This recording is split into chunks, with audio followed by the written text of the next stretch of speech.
22장. 하나님께서 모세에게 말씀하셨다. 너는 아론과 그의 아들들에게 말하여 이스라엘 자손이 나에게 바치는 거룩한 제물을 경건하게 다루어서 나의 거룩한 이름을 모독하는 일이 없게 하여라. 나는 하나님이다. 너는 그들에게 이렇게 일러주어라. 이제부터 너희 후손 가운데 누구든지 이스라엘 자손이 하나님에게 구별해 바친 거룩한 제물에 부정한 상태로 다가가면 그는 내 앞에서 끊어질 것이다. 나는 하나님이다. 아론의 후손 가운데서 전염성이 있는 피부병에 걸렸거나 고름을 흘리는 사람은 정결하게 될 때까지 거룩한 제물을 먹어서는 안 된다. 또한 주검 때문에 더러워진 것을 만졌거나 정액을 흘렸거나 기어다니는 것과 접촉해 더러워졌거나 어떤 이유로든 부정하게 된 사람의 몸에 닿은 사람, 곧 그런 부정한 것과 접촉한 사람은 저녁 때까지 부정하며 물로 자기 몸을 깨끗이 씻지 않으면 거룩한 제물을 먹을 수 없다. 그는 해가 진 뒤에야 정결하게 되어 거룩한 제물을 먹을 수 있다. 그것이 그의 음식이기 때문이다. 그는 죽은 채 발견되었거나 맹수에게 찢겨 죽은 것을 먹어 자신을 더럽혀서는 안 된다. 나는 하나님이다. 제사장들은 나의 지시를 따라야 한다.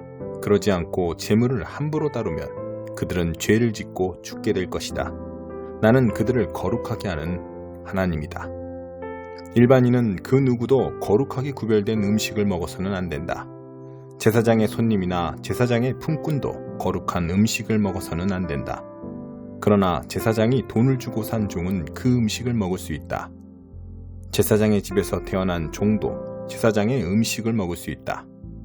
그러나 제사장의 딸이 일반인과 결혼한 경우 거룩하게 바쳐진 음식을 더 이상 먹어서는 안 된다. 그 딸이 과부가 되었거나 자식 없이 이혼하여 자기 아버지 집으로 돌아와 예전처럼 살 때는 아버지의 음식을 먹을 수 있다. 그러나 일반인은 그 누구도 거룩한 음식을 먹어서는 안 된다. 누가 모르고 거룩한 제물을 먹었으면 그는 그 거룩한 제물값에 5분의 1을 더해서 제사장에게 갚아야 한다. 제사장들은 이스라엘 자손이 하나님에게 바친 거룩한 제물을 함부로 다루어서는 안 된다. 그들이 거룩한 제물을 먹다가 부정하게 되어 스스로 죄를 짓는 일이 없게 해야 한다. 나는 그 음식을 거룩하게 하는 하나님이다. 하나님께서 모세에게 말씀하셨다. 아론과 그의 아들들과 이스라엘 온 백성에게 이렇게 일러주어라.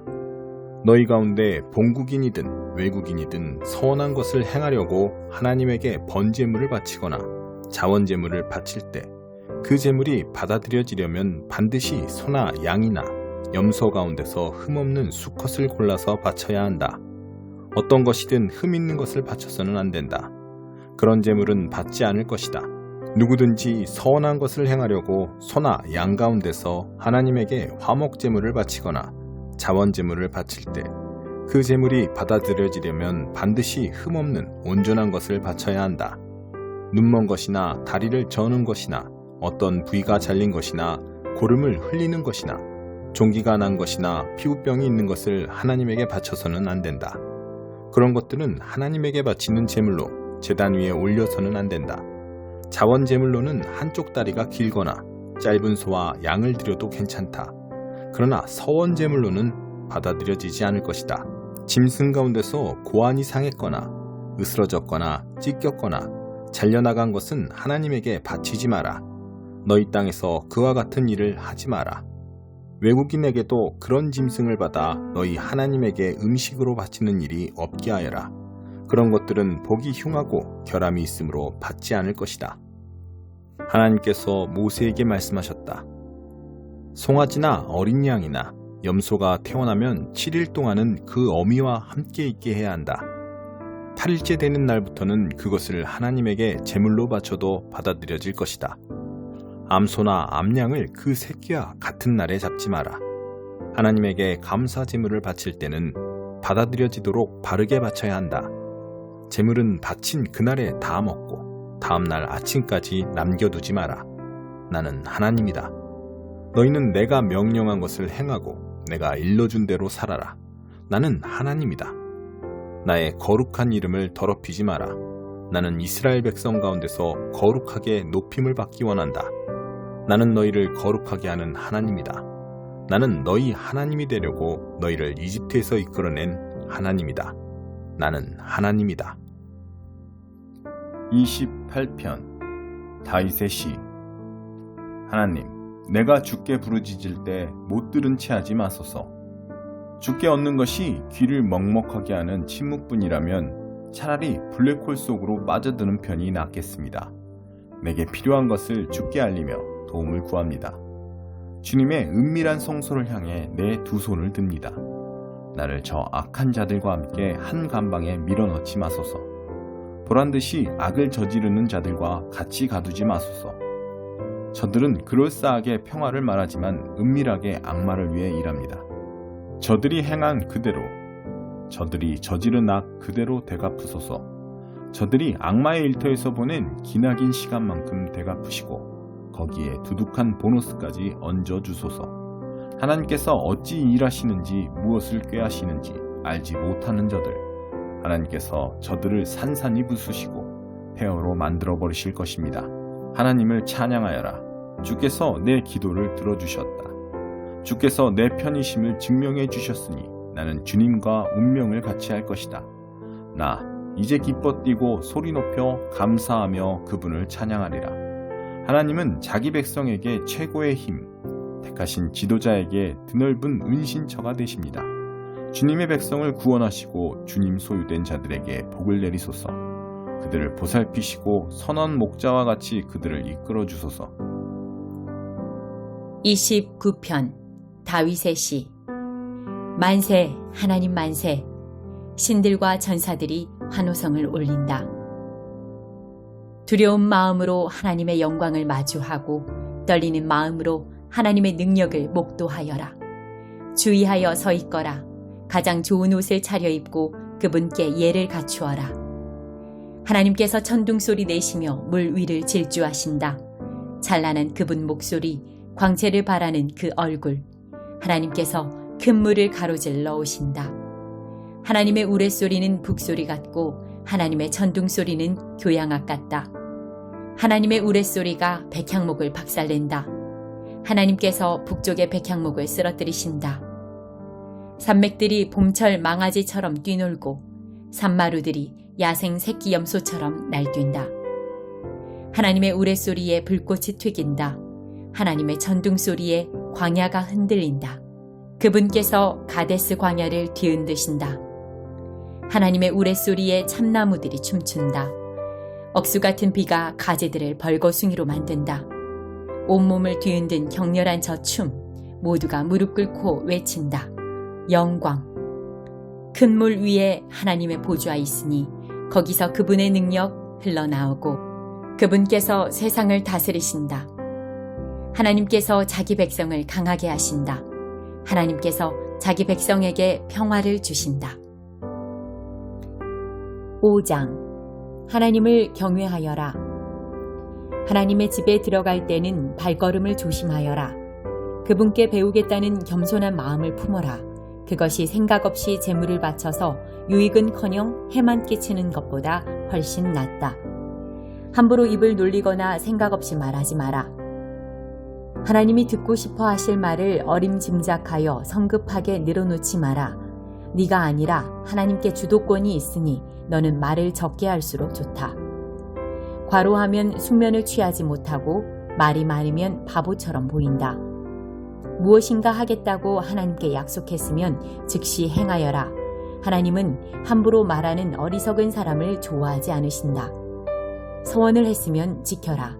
서원을 하고도 지키지 않느니 애초에 서원하지 않는 편이 훨씬 낫다. 입을 잘못 놀려 영락없는 죄인이 되는 일이 없게 하여라. 나중에 가서 죄송해요, 그런 뜻이 아니었어요 하고 말해본들 그냥 넘어갈 수 없을 것이다. 어쩌자고 하나님의 진노를 사며 화를 자초하는가. 그러나 온갖 망상과 환상과 공허한 말에 휘둘리지 않게 해줄 반석 같은 기초가 있다. 그것은 하나님을 경외하는 것이다. 재물 또한 연기일 뿐이다. 가난한 이들이 학대를 당하고 정의와 공의가 유린되는 광경을 도처에서 보더라도 너무 안타까워하지 마라. 착취는 하급 관리들 사이에 널리 퍼져 있고 한도 끝도 없어서 어찌할 도리가 없다. 그러나 대지는 누구도 속이지 않는다.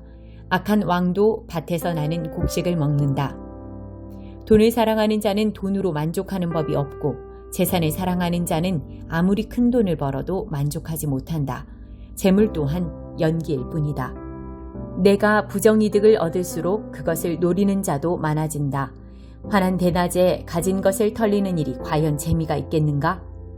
저녁 식사로 콩을 먹든 불고기를 먹든 열심히 정직하게 일하면 밤잠이 달콤하다. 그러나 부자는 배가 불러 불면증에 시달린다. 나는 이런 불운한 일도 보았다. 어떤 사람이 분에 넘치도록 재산을 쌓다가 한 번에 잘못된 거래로 전 재산을 날렸다. 자식이 있었지만 한 푼도 남겨주지 못했다. 어머니의 태에서 맨몸으로 나왔는데 올 때와 똑같이 맨몸으로 세상을 떠나게 되었다. 맨몸으로 왔다가 맨몸으로 떠난다니 참으로 안타까운 일이다. 얻는 것이 결국 연기뿐이라면 열심히 일할 이유가 무엇인가? 어둠 속에서 보내는 비참한 세월을 위해 일하는가? 세상이 돌아가는 모양을 살핀 후에 나는 가장 잘 사는 방법이 무엇인지 결론을 내렸다.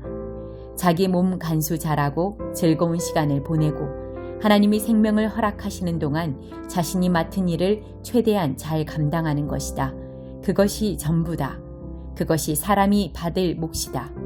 물론 우리는 하나님이 주시는 바 자신의 본분과 그것을 누릴 능력을 최대한 활용하여 주어진 상황을 받아들이고 즐거운 마음으로 일해야 한다. 이것이 하나님의 선물이다. 하나님은 바로 지금 우리에게 기쁨을 나누어 주신다. 우리가 얼마나 오래 살지 걱정하는 것은 부질없는 일이다. 디모데후서 1장. 나 바울은 그리스도를 위해 특별한 임무를 맡아서 예수의 생명의 메시지에 담긴 하나님의 계획을 실행에 옮기고 있습니다. 내가 몹시 사랑하는 아들 그대 디모데에게 이 편지를 씁니다. 우리 하나님과 그리스도께서 주시는 온갖 좋은 선물이 그대의 것이 되기를 바랍니다. 메시지를 위한 고난에 참여하십시오. 나는 기도하면서 그대의 이름을 떠올릴 때마다 실제로 늘 그렇게 하고 있습니다만 그대로 인해 하나님께 곧 내 조상의 전통을 따라 내가 목숨을 다해 섬기는 하나님께 감사를 드립니다. 특히 지난번에 있었던 눈물 어린 이별을 돌아보면서 나는 그대가 몹시 그립습니다. 나는 기쁘게 그대를 다시 만나게 될 날을 손꼽아 기다립니다. 그 소중한 기억을 떠올리자니 그대의 진실한 믿음이 떠오르는군요. 그대의 믿음은 참으로 값진 믿음입니다. 그 믿음은 그대의 할머니 로이스에게서 어머니 유니게에게로 이어졌다가 이제는 그대에게로 이어졌습니다. 그리고 내가 그대에게 안수하고 기도할 때 그대가 받은 특별한 사역의 은사도 떠오르는군요. 그 은사를 계속 타오르게 하십시오. 하나님께서는 우리가 그분의 은사에 소심한 태도를 보이는 것을 바라지 않으십니다. 오히려 담대하게 받아들이고 사랑으로 대하고 민감하게 반응하기를 바라십니다. 그러니 부끄러워하지 말고 우리 주님과 그분 때문에 감옥에 갇힌 나를 위해 변호하십시오. 우리와 함께 메시지를 위한 고난에 참여하십시오. 결국 우리는 하나님의 능력을 힘입어 앞으로 나아갈 뿐입니다. 하나님께서 먼저 우리를 구원하시고 그 후에 이 거룩한 일로 우리를 불러주셨습니다. 전에 우리는 이 거룩한 일과는 전혀 상관없는 사람들이었습니다.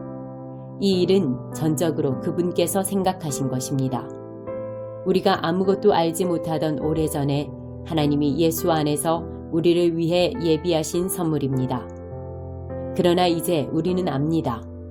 우리 구주께서 나타나신 이래로 이보다 더 분명한 것은 없습니다. 그것은 죽음이 패하고 생명이 끊임없이 타오르는 빛 가운데 굳건해졌다는 사실입니다. 이 모든 것이 예수의 사역을 통해 이루어졌습니다. 이것이 내가 설교자와 특사와 교사로 세움받아 전하는 메시지입니다. 이것은 내가 겪고 있는 모든 고난의 원인이기도 합니다. 그러나 나는 후회하지 않습니다. 나는 나의 근원이신 분, 곧 내가 믿는 하나님께서 내게 맡기신 일을 끝까지 완수하도록 보살펴 주실 것을 확신합니다. 그러니 그대는 내게 들은 대로 그대의 일, 그리스도 안에 뿌리내린 믿음과 사랑을 포기하지 마십시오. 그 일은 그대가 처음 내게서 들었던 때와 마찬가지로 지금도 옳은 일입니다. 우리 안에서 일하시는 성령께서 그대에게 맡겨주신 것이니 이 귀한 것을 잘 지키십시오. 그대는 아시아에 있는 모든 사람들은 물론이고 부겔로와 허모게네마저 나를 버렸다는 것을 알고 있으리라 생각합니다. 그러나 하나님께서 오네시보로와 그의 가정에 복을 내리시기를 바랍니다. 나는 그의 집에서 기운을 얻은 적이 한두 번이 아니었습니다. 그는 내가 감옥에 갇힌 것을 조금도 부끄럽게 여기지 않았습니다. 그가 로마로 와서 처음 한 일은 나를 면회하는 것이었습니다. 그가 나를 대접한 것처럼 마지막 날에 하나님께서 그를 선대해 주시기를 바랍니다. 그대가 나보다 더 잘 알고 있겠지만 그는 에베소에서도 온갖 도움을 베풀었습니다.